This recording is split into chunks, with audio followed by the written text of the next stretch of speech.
El ejército de Israel ha lanzado una amplia ofensiva simultánea en varias zonas de Cisjordania que prevé mantener varios días.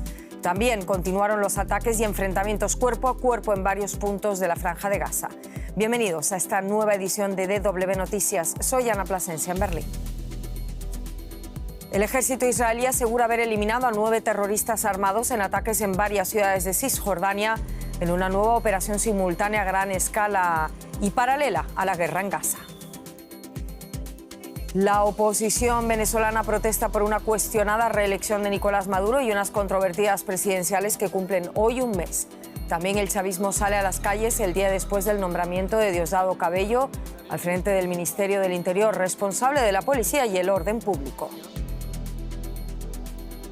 Y arranca la 81ª Mostra di Venezia, con la segunda parte de Beetlejuice de Tim Burton y una competición plagada de estrellas de Hollywood.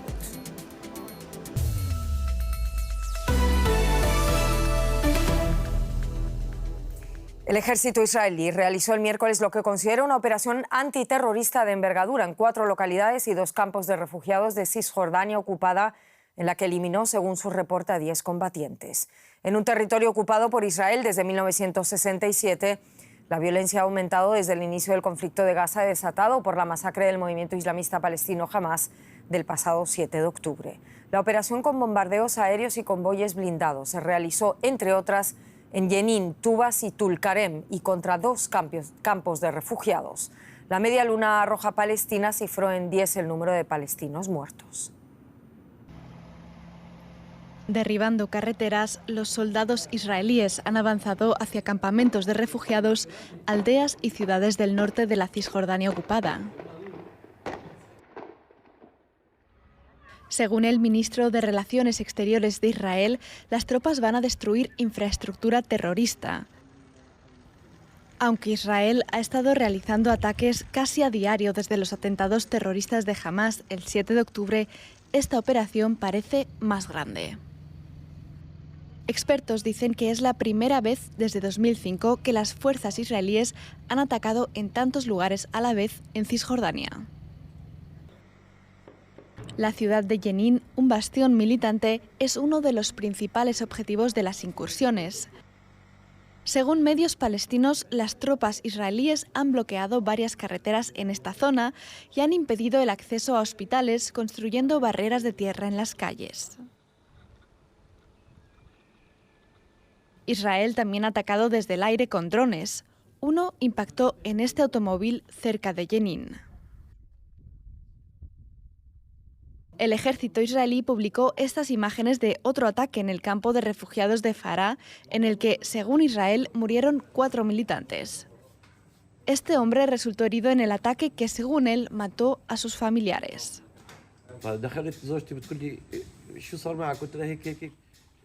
Mi esposa me preguntó qué había pasado. Se lo conté y pedí que fuera a buscar a nuestros hijos en la azotea. Allí encontró a 3 de nuestros hijos, 2 que en paz descansen, y 1 estaba herido. Lo llevaron al hospital y esperamos que se recupere.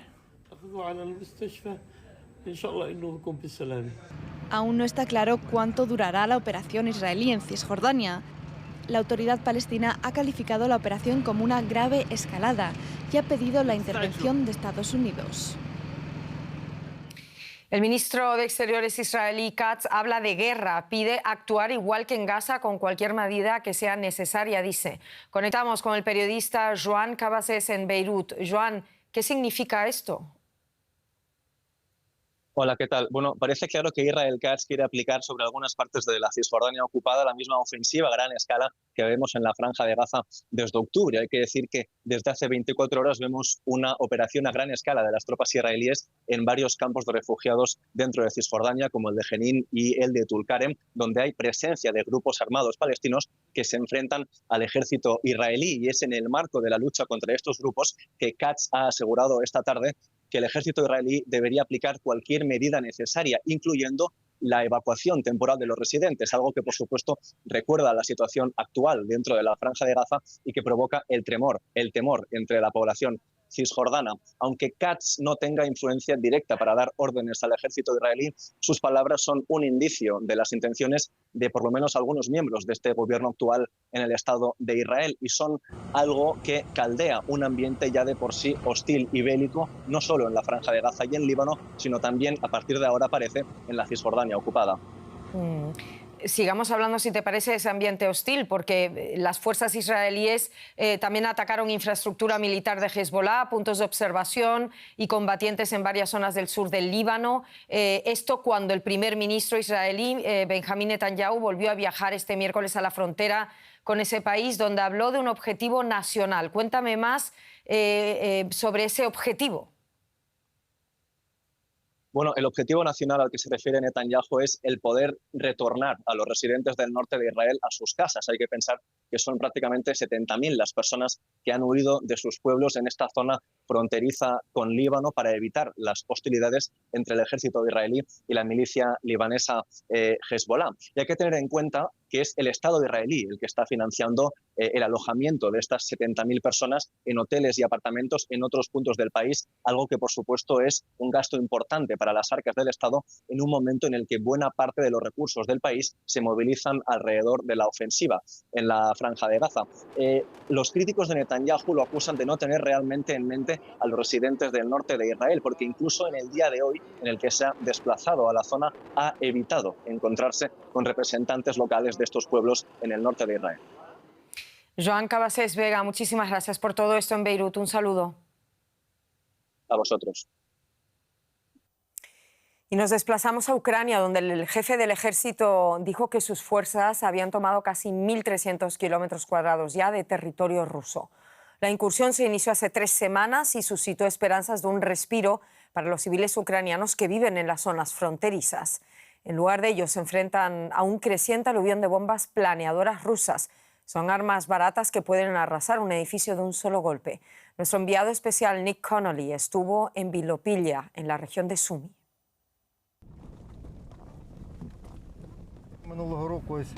El año pasado había 2 mujeres sentadas en ese banco. Les cayó un misil delante y les mató. Las calles de Bilopilya están llenas de historias similares. Ahí está el vestuario del centro deportivo y esa es la comisaría. Es difícil tener un registro de qué pasó y cuándo. Lo recuerdas si fue ayer o anteayer, pero si ya has pasado por lo mismo 20, 30 o 40 veces, ya pierdes la cuenta. Se podría pensar que los jardines son la última preocupación en un lugar como este, pero Yuri está convencido de que son vitales. Los habitantes necesitan mirar algo que no sea una ruina, dice, pero los trabajadores municipales deben estar atentos a cualquier imprevisto. El césped y los arbustos están hechos un desastre. Se debe a que apenas usamos máquinas porque suenan como los drones. La gente los oye y se asusta. Otras veces, cuando se trata de un ataque real, el ruido del cortacésped impide que la gente oiga los disparos. El fuego no tiene que ser necesariamente un impacto directo. A menudo la onda expansiva o la metralla bastan para causar daños graves.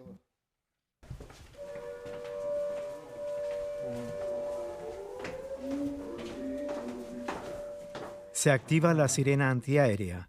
El teléfono de Yuri no deja de sonar. Le llega información de los militares y de quienes viven cerca de la frontera. Su labor consiste en mantener informado al pueblo vía Telegram. Una bomba planeadora fue avistada en el lado ruso de la frontera. También vienen drones. Por lo general contamos con 40 segundos de advertencia. O llega pronto y explota o sigue. A veces cambia de dirección en el último momento. Nos acercamos un poco a la salida para saber qué está pasando.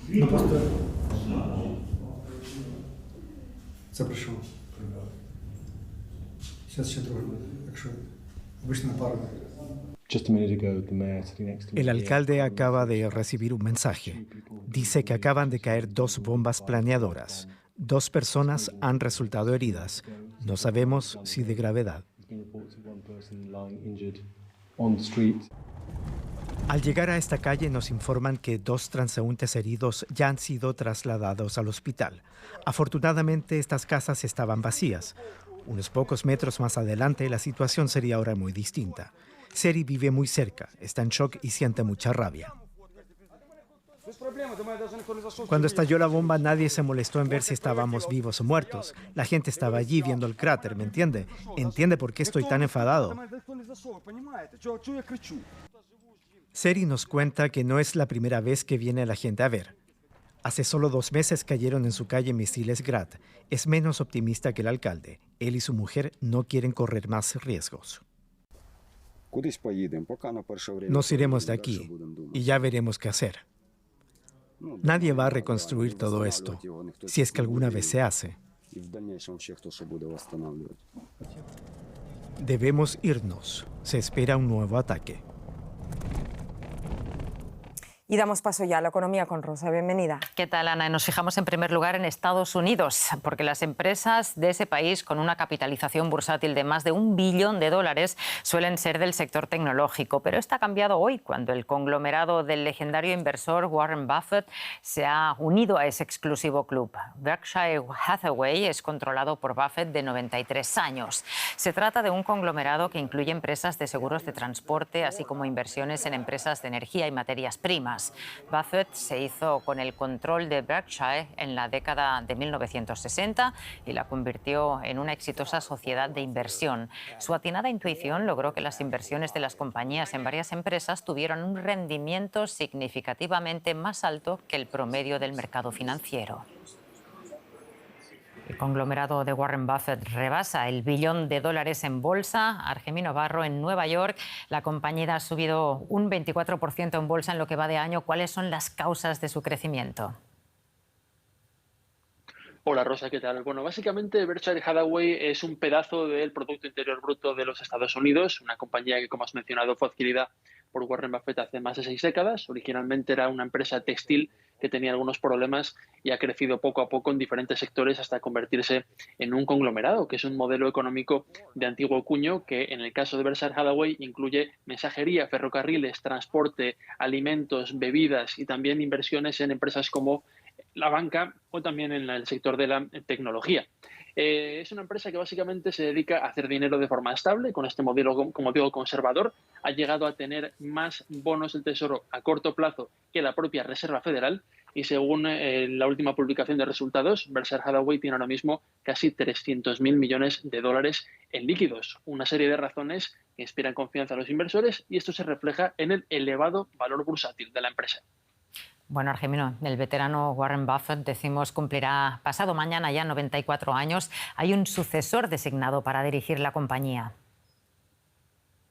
Pues sí que lo hay. Desde el año 2021 se habla mucho de Greg Abel, que es el vicepresidente del sector energético de Warren, de la compañía, y también la persona encargada de las operaciones no aseguradas. En 2021, el compañero de Warren Buffett, Charlie Munger, mencionó a Greg Abel como el sucesor.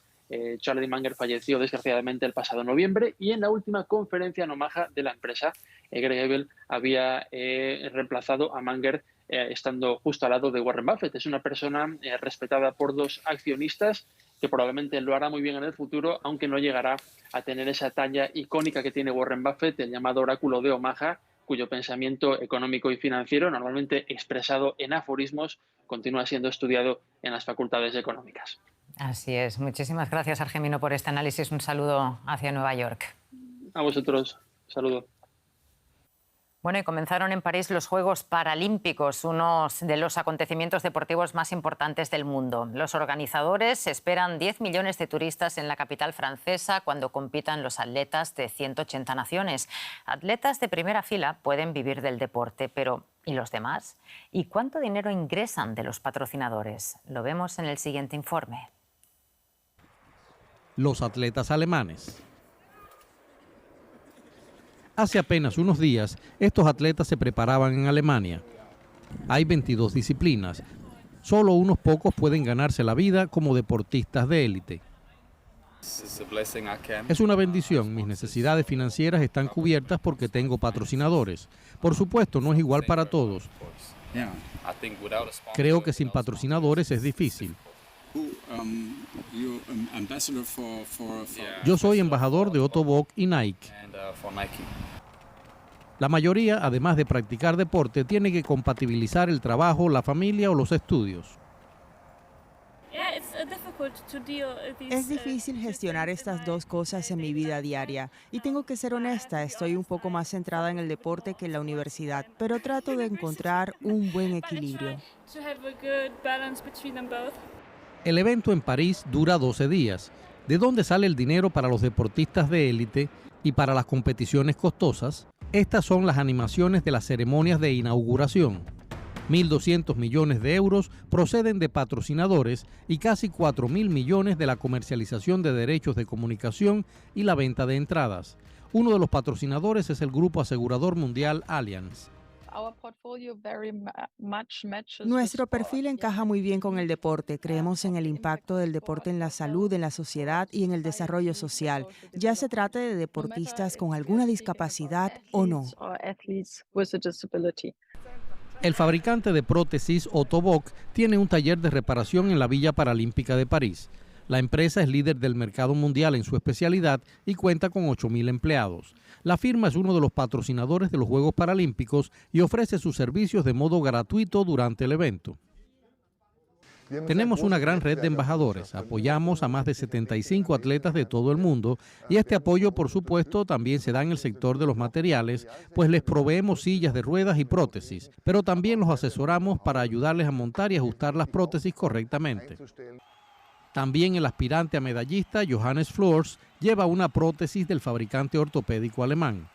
Es uno de los 4.400 atletas que compiten en París y quieren mostrarle al mundo que todos pueden alcanzar el máximo rendimiento en su equipo. La Habana, capital de Cuba, enfrenta una grave crisis de basura debido a la escasez de combustible y piezas de vehículos, agravada por las sanciones y las dificultades económicas.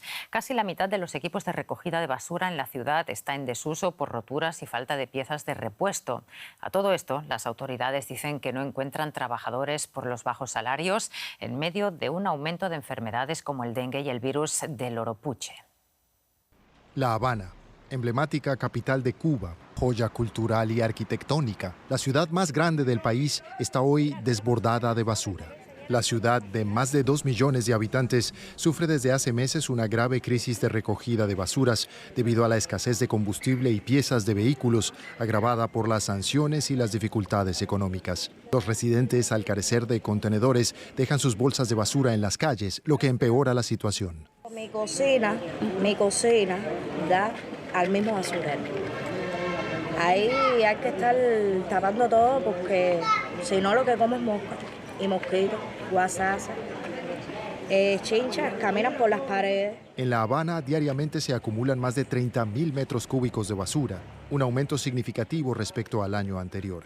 La ciudad solo cuenta con la mitad del equipo necesario para la recogida de residuos. Muchos camiones de basura donados por Japón, por ejemplo, se averían por falta de piezas de repuesto debido a las sanciones estadounidenses. La escasez de combustible desde 2023 dificulta que la ciudad funcione normalmente.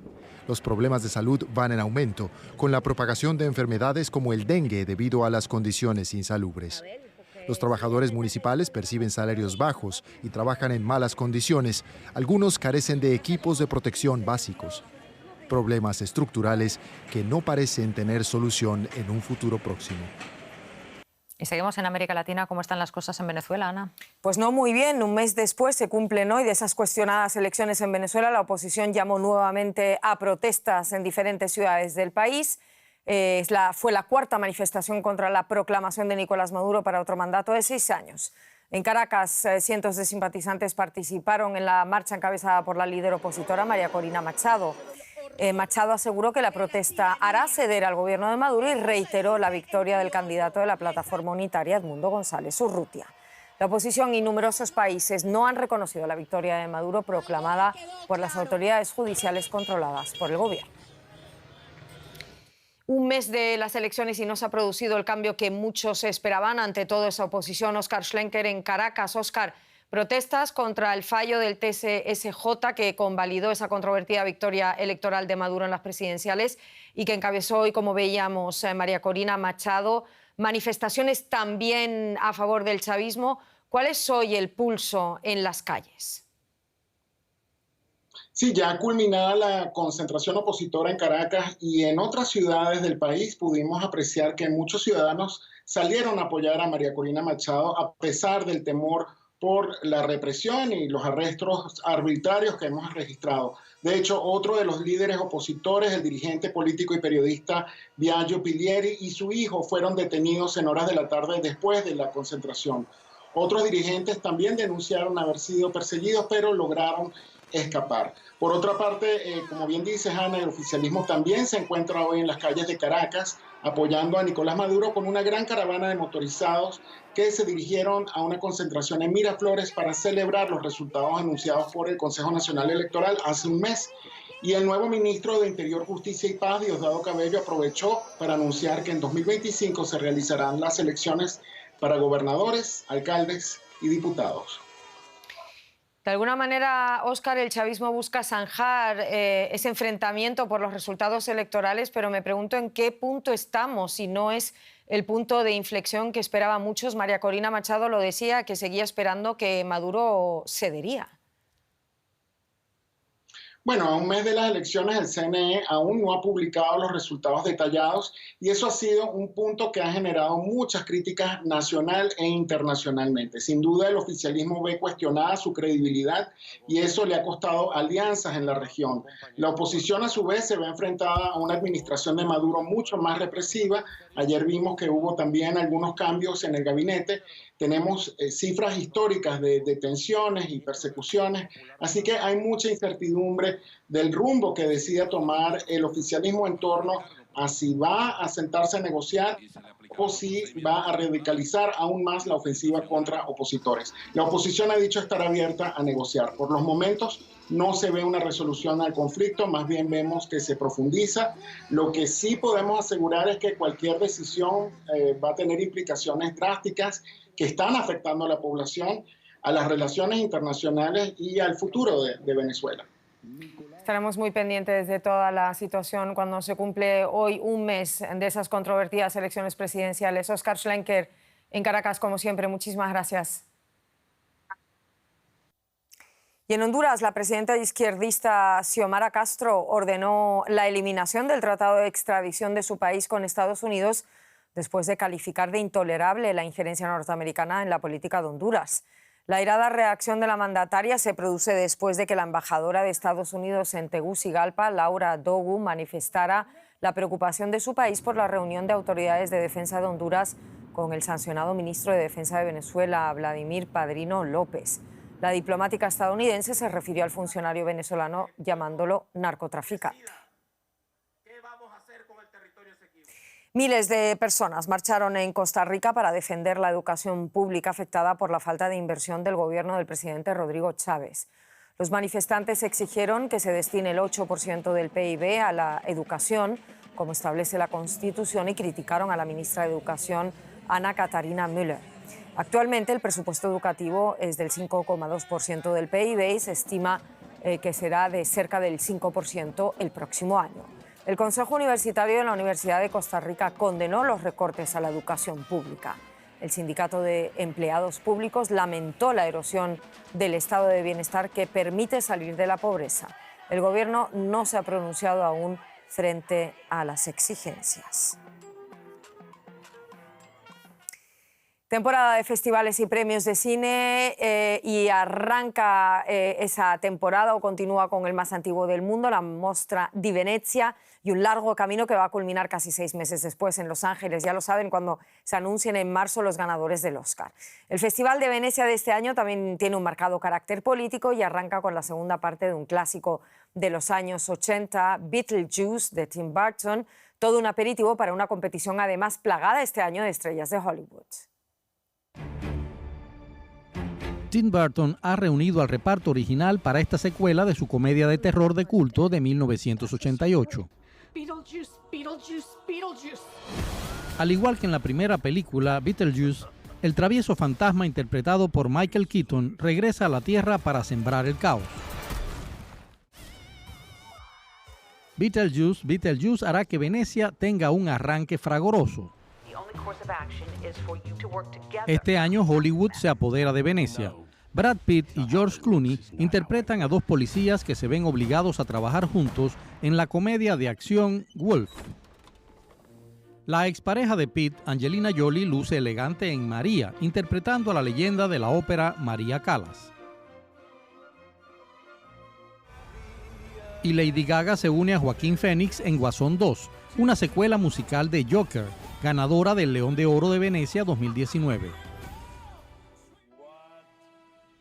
Un film de Todd Phillips en el que todo se baila y se canta.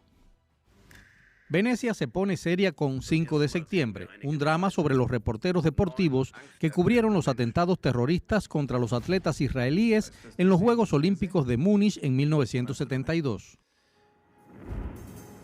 También en Venecia, el documental Riefenstahl sobre Leni Riefenstahl, que filmó los Juegos Olímpicos de Berlín 1936 y los mítines nazis en Nuremberg.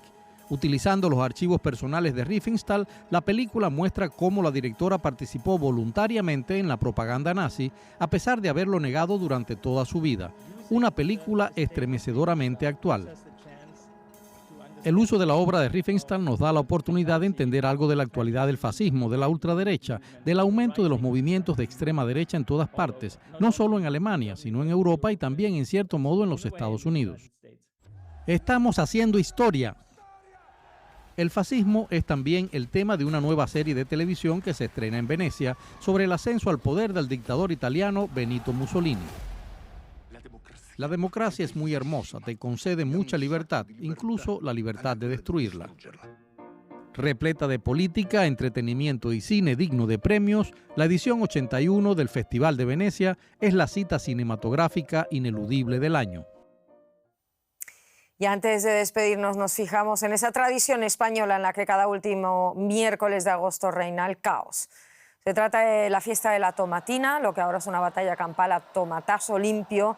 Se ha convertido además en un acontecimiento multitudinario que trasciende fronteras, pues empezó en el año 45 como una pelea entre amigos. Se esperan en esta edición más de 20.000 participantes y este año hay también una novedad de una entrada VIP que cuesta 500 euros para vivir la fiesta en uno de los camiones desde los que se lanzan los tomates. Nada más, con esto nos vamos. En nombre de todo el equipo, muchísimas gracias por estar ahí.